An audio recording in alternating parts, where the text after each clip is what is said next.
ISLന്റെ പുതിയ സീസൺ ഫെബ്രുവരി 14 ആരംഭിക്കുമ്പോൾ ഏറെ നാളത്തെ നിരാശ നിറഞ്ഞ കാത്തിരിപ്പിനു ശേഷമാണ് ആരാധകർക്ക് ആശ്വാസമേകി ISL എത്തുന്നത്.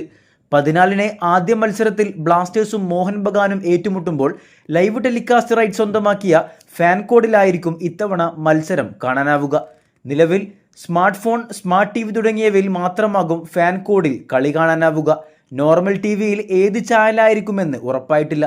നിലവിൽ ഫാൻകോഡ് അവൈലബിൾ ആയിട്ടുള്ള TV ചാനലുകളുമായി അവസാനഘട്ട ചർച്ചയിലാണ്. അതുപോലെ തന്നെ ആരാധകർ ഏറെ പ്രതീക്ഷിക്കുന്ന കാത്തിരിക്കുന്ന മലയാളം ചാനലും കമന്ററിയും എന്നത്തെ പോലെയും ഇത്തവണയും ഉണ്ടാകുമെന്ന് ഫാൻകോഡ് വ്യക്തമാക്കിയിട്ടുണ്ട്.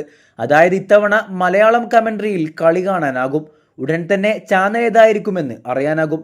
പക്ഷേ ഫാൻകോഡ് വഴി കളി കാണുന്നവർക്ക് ഈ സീസൺ മുഴുവനും കാണണമെങ്കിൽ 299 രൂപയുടെ സബ്സ്ക്രിപ്ഷൻ പ്ലാൻ വാങ്ങേണ്ടി വരും.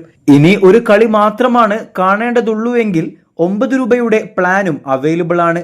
അങ്ങനെയാണെങ്കിൽ സെലക്റ്റഡ് ആയിട്ടുള്ള കളികൾ മാത്രം ആരാധകർക്ക് ചൂസ് ചെയ്ത് 9 രൂപ കൊടുത്ത് കളി കാണാനാകും.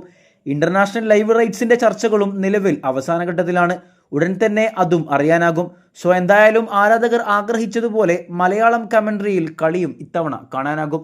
വീഡിയോ അവസാനിക്കുന്നു. കൂടുതൽ കേരള പ്ലസ് വാർത്തകളുമായി അടുത്ത വീഡിയോയിൽ കാണാം.